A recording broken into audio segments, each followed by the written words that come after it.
What's up guys, welcome back. The holiday season is upon us and no Thanksgiving spread is complete without some macaroni and cheese. So today I'm gonna show you guys how to make this delicious seafood mac and cheese. This mac and cheese is absolutely packed with flavor. We got 4 different cheeses and we're gonna use shrimp, crab, and lobster.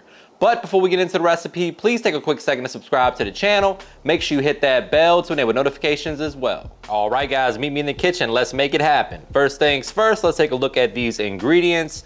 Here we have some large shrimp. Here we have some lobster meat. This is the claw and knuckle. We've got some lump crab meat. For the noodles, we're using cavatappi, but you could use elbow as well. We got some Cajun or Creole seasoning, my AP, little smoked paprika, Old Bay, some sherry wine. We're also gonna go in with a little lobster base to amplify the seafood flavor. We've got our cream, our butter, and of course you gotta have some cheese. We've got 4 different types here. We have Colby Jack, mozzarella, monterey, and cheddar. All right, so first things first, we're gonna get the party started by prepping our cheese sauce. But in order to do that, we have to start by cooking our shrimp. That way we lock in the seafood flavor. So the first thing we're gonna do is add the raw shrimp to the skillet. We're gonna season that up, cook it most of the way through. Then we'll toss in the lobster, let that absorb some of that butter as well. Scoop all of that seafood out. And that's gonna be the foundation for our roux for the cheese sauce. The key here, guys, is to build flavor as you go. And the best way to do that is to get started with the shrimp. So once we have our shrimp in there with the melted butter, you guys know butter makes everything better. We're gonna hit it with a little bit of my all-purpose seasoning, followed by a dash or 2 of Old Bay.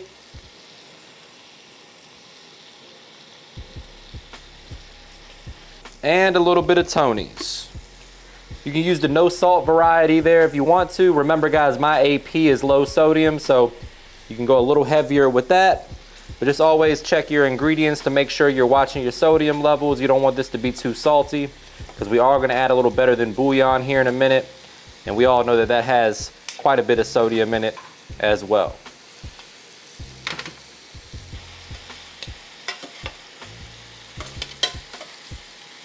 So after about a minute or so, you want to go ahead and flip the shrimp. Remember guys, we don't have to fully cook the shrimp at this point because it is going to go in the oven. We're also going to add in the lobster meat. Now, you can cut it up or leave it in big chunks like this. We're doing this for Thanksgiving, guys, so you might as well go big and leave nice big chunks of lobster in there so your uncles and aunts don't complain and say, hey, there's not enough seafood in this. Once they see these big chunks of claw meat, you'll have no worries. We're just gonna toss all of that around. The lobster's already fully cooked when you get it from the store. At least this was. So there's no need to really cook this for too long. You just want to get the flavor going. And that's going to infuse itself into the cheese sauce that we're about to make. So after about a minute or 2, we're going to go ahead and scoop this out. I like to use a slotted spoon for this. That way you can get the seafood out of the skillet, but you're leaving behind all that butter and flavor in there. All right, so once we get the seafood out of there, guys, you can see just tons of flavor building up in this skillet. We're going in with 2 to 3 cloves of minced garlic. Just want to toss that around in that butter until it starts to get fragrant. And then we're going to make a roux by adding in some all-purpose flour. Cook off the raw flour. Then we'll add in our cream. All right, so once the garlic gets nice and toasted, we're going in with about 3 tablespoons of all-purpose flour. Give that a mix. To our roux, we're going in with a teaspoon of Better Than Bouillon lobster base. This stuff is fantastic, guys. You can find it in the soup section next to the chicken broth at most grocery stores. If you can't find it, you can order it on Amazon. Or just use chicken base or veggie base, whatever you can find or get your hands on. Once we've worked in our flour to make our roux, we're gonna deglaze a little bit with some sherry wine, about a half cup of that. Bring that to a boil to cook off the alcohol, leaving behind the flavor.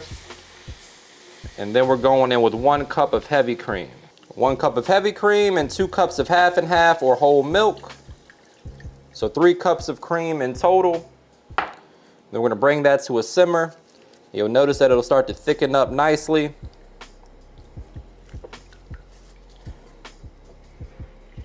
As you can see, we're starting to reach a simmer here.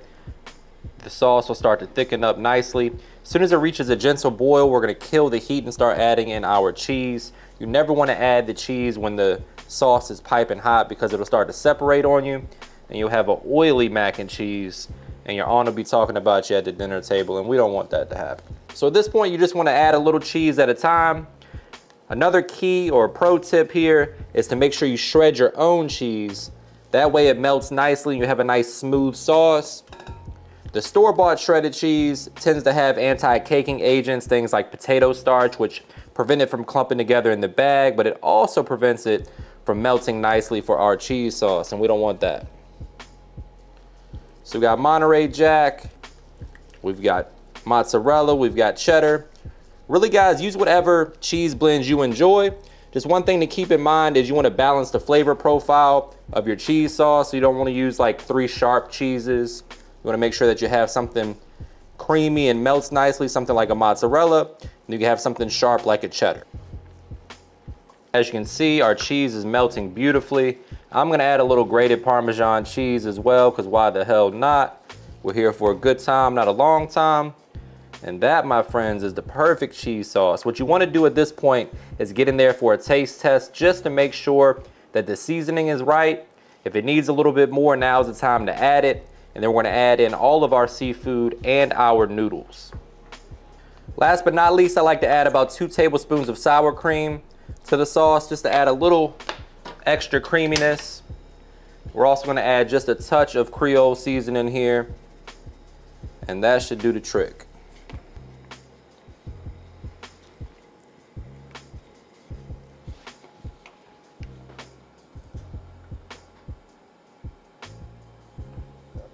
My friends, this is the fun part. We're adding in all of that seafood. Doesn't get much better than this, guys. That's about 12 ounces of shrimp, a ½ pound of lobster, and a ½ pound of crab.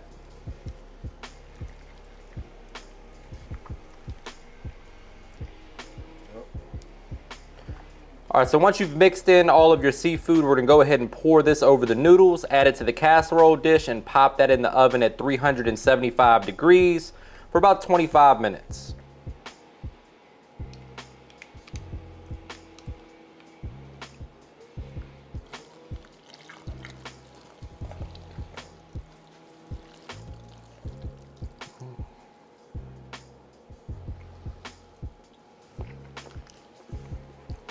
So now that we've got it nestled into our casserole dish, we're gonna go ahead and top it with some Colby Jack cheese and then into the oven.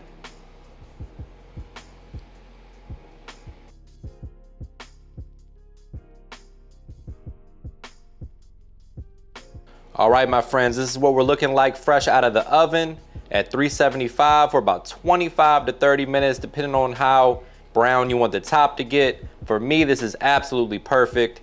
This is also the perfect time to let you guys know that you gotta brace yourself for a trademark money shot. Say it with me, guys. Looking good. The only thing left to do is to get in here for a taste test. I found my fork and we're just gonna dig right in.